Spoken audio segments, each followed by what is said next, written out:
윤석열 대통령이 어제 국민의힘 지도부와의 만찬 회동에서 특검과 거부권 등 최근 쟁점 현안에 당의 적극적 의견 개진을 요청한 것으로 확인됐습니다. 검찰 고위 간부 인사에 대한 평가에는 여야 간 입장차가 엇갈리며 충돌했습니다. 국회 취재기자 연결합니다. 임성재 기자. 네, 국회입니다. 네, 어제 만찬 회동과 관련해서 참석자들이 전한 내용부터 구체적으로 전해주시죠.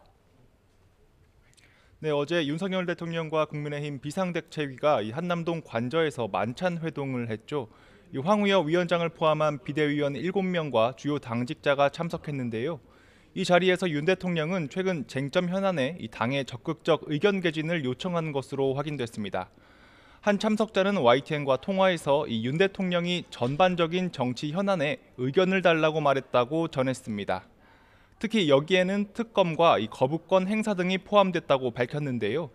특정한 주제의 특검을 거론하진 않았지만 최상병 특검에 대한 제의 요구권, 즉 거부권을 행사할지를 두고 당의 의견을 경청하겠다는 취지로 읽힙니다. 총선 패배와 관련해선 민의를 잘 받들고 더 많이 수용해야 한다고 말한 거로 파악됐습니다. 이 밖에 윤 대통령은 라인야후 사태와 관련해서도 언급한 것으로 전해졌는데요. 우리 기업에 불이익이 없는 것이 중요하고 이 감정적 대응은 도움이 되지 않는다는 취지로 발언한 것으로 알려졌습니다. 국민의힘 비대위는 오늘은 국립현충원을 참배했습니다. 황우여 위원장은 방명록에 선열의 숭고한 건국 정신을 이어받겠다고 적었습니다. 이어 총선 참패 원인을 분석하기 위한 총선 백서 특별위원회 회의도 참석해 독립적으로 백서를 작성하되 개인의 책임을 추궁해서는 안 된다고 강조했습니다. 당대표가 사퇴한 것으로 정치적 책임은 봉합하자. 주어를 당으로 해서 당이 이렇게 했는데 이런 문제가 있고 이런 결과가 나왔다. 특위는 서울 지역 출마자를 만나 총선 패인에 대한 의견을 들었는데 낙선자를 중심으로 이대로 가다간 보수 정당이 서울에서 소멸할 수 있다는 쓴소리가 이어진 거로 파악됐습니다. 특위는 앞으로 경기, 충청, 호남 지역을 돌며 지역 간담회를 열 예정입니다. 네, 더불어민주당 소식도 알아보죠. 이재명 대표는 아직 휴가 복귀 전인데 당 안팎에서 대표 연임론이 확산하는 기류라고요. 민주당 이재명 대표는 내일까지 입원 치료를 위한 휴가 기간을 갖습니다. 당 대표로서 당무 복귀는 모레로 전망되는데요. 이 기간 향후 전국에 대한 전반적인 구상을 했을 것으로 예상됩니다. 가장 관심을 끄는 건 당내에서 힘을 받고 있는 이 대표의 연임론에 대한 생각입니다. 이 대표는 아직 자신의 연임론에 구체적인 의견을 밝힌 적은 없는데요. 그런데도 당 최고위를 중심으로 이 대표 연임을 요구하는 목소리가 계속되고 있습니다. 앞서 정청래 최고위원은 SNS에 윤석열 정권에 반대하는 모든 국민을 하나로 엮어내는 역할을 할 지도자는 이 대표밖에 없다며 연임에 찬성했고, 장경태 최고위원 역시 이 대표가 선당 후사의 정신으로 민주당이 가질 수 있는 최고의 선택인 당대표 연임을 결단해달라고 촉구했습니다. 이에 대해 당대표실 관계자는 YTN과의 통화에서 연임 문제에 대해 이 대표가 아직 결정하진 않은 것 같다고 말했습니다.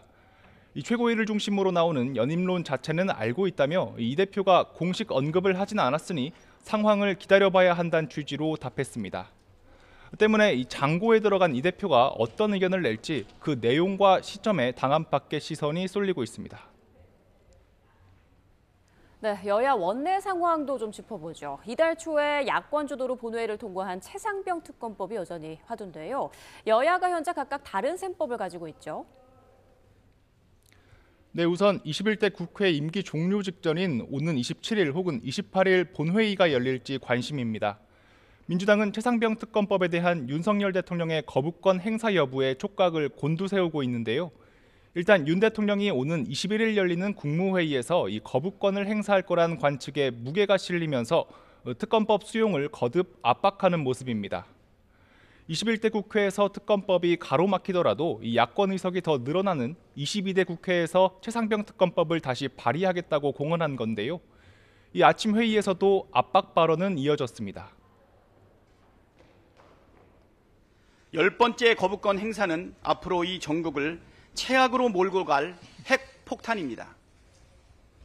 국민의 인내심에도 한계가 있습니다. 박 원내대표는 또 온 국민을 적으로 돌리는 어리석은 선택은 정권 몰락으로 가는 지름길이라고 주장했습니다. 이에 반해 국민의힘은 재표결 시 이탈표를 방지하는 데 공을 들이는 분위기입니다. 이를 위한 조치로 여당은 각 의원실에 오는 23일부터 28일 해외 출장 일정을 확인해달라고 공지했는데요. 윤 대통령이 거부권 행사 의사를 내비친 상황에서 이 특검법 재표결을 염두에 둔 행보란 해석이 많습니다. 현재 국민의힘에서 18명 이상 이탈표가 나오면 법안이 통과될 가능성이 크다는 관측이 나오는데요. 이 이탈표로 특검법이 통과되면 22대 국회에서의 주도권 역시 야당에 내줄 수밖에 없는 상황이라서 이 원내 지도부의 고심이 깊어지고 있습니다. 이런 가운데 25만 원 민생회복 지원금도 화두인데요. 진성준 정책위의장은 아침 라디오 인터뷰에서 이를 22대 국회 1호 법안으로 추진하겠다 공언했습니다. 국민의힘 원내 지도부는 일단 야당의 움직임을 살피면서 이 신경전을 벌이는 모습입니다. 네, 또 어제 단행된 검찰 고위 간부 인사를 두고도 여야의 공방이 이어지고 있죠. 네, 서울중앙지검장 교체를 핵심으로 한 검찰 고위 간부 인사를 두고 여야가 신경전을 벌이고 있습니다. 민주당은 이번 검찰 인사를 김건희 여사를 방어하려는 방탄 인사라고 규정했습니다. 진성준 정책위의장은 아침 회의에서 김 여사 수사를 원천 봉쇄하려는 대통령의 의지가 담긴 인사라고 평가했습니다. 특히 이원석 검찰총장이 김 여사에 대한 신속 수사를 지시한 뒤 이뤄진 인사라며 그 시점에 다른 의도가 있는 게 아닌지 의심했습니다. 검찰의 기류가 수사 불가피론으로 급격히 타오르는 것을 봉쇄하기 위한 조치였다고 생각하지 않을 수 없습니다. 국민의힘은 일단 검찰 인사 뒤 상황을 주시하는 모습입니다. 다만 검찰 인사에 대한 야당의 공세에는 검찰 악마화를 당장 멈추라고 비판했습니다. 야당이 검찰 인사에 날선 반응을 보이는 건 이재명 대표의 사법 리스크 방탄 때문이라고 날을 세운 겁니다.